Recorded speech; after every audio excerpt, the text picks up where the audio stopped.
And I have, I had moments, where you sit there and you're like, man, you grieve things because you miss them. You're going to miss them. Like you think Hmm. about like, well, if I Sure. die, I'm going to miss my kids. And like, are my kids going to miss me?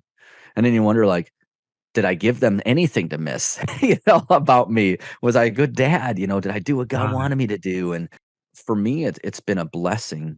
All of a sudden things got sweeter, moments got more precious, Mm. and God became Yeah. more loving in the midst of all that. I think it's Romans 8:28 to a T. God has worked something that brought me some fear and anxiety and depression and a cancer diagnosis, and he has worked it for the good of my soul. And for me to learn a lot about myself and his loving kindness and his sovereign nature. God didn't desire for me to get cancer. I don't believe that. Right. But we have free will. And we all want love, Ken, right? We talk to Yeah. everybody. Everybody wants to be loved, but no one wants to pay the price for love Yeah. Yeah. because free will sucks. It's not fun. Why? Because good things happen to bad people and bad things happen to good people.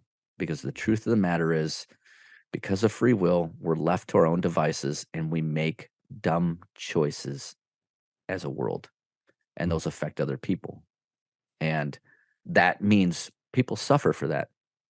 And the difference is as an atheist, and I just met with an atheist and explained this to him, and I could see the light go on in him.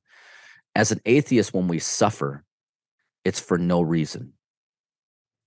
There's no there's no reason, and we suffer. Sometimes people are like, well, it builds some character, but it really is. There's other ways to build character. When you talk to an atheist, there's always a better way, right? And I'm not dogging atheists at all. I got a lot of atheistic friends, but Sure. and hopefully they won't be there long. But Right. Right. we look at this, and I told this young man, I said, listen, everything in your life you have looked at as needless suffering. In God, God says, and even atheists would be like, well, if there was a loving God, how could he make this happen? And I struggle like other people do. Like, why do little kids get cancer? Why do little kids Mm. die so early? I Sure. struggle with those.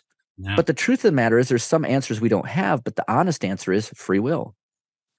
The difference is on the Christian side of it, we say the suffering's not needless.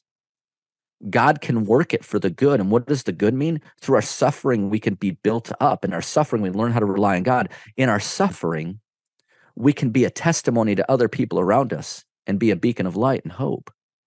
In our suffering, we point people to Jesus Christ. In our suffering, we're stripped of more of the world, which prevents us from having a right and great relationship with God. Mm. That's the difference is God lays nothing to waste.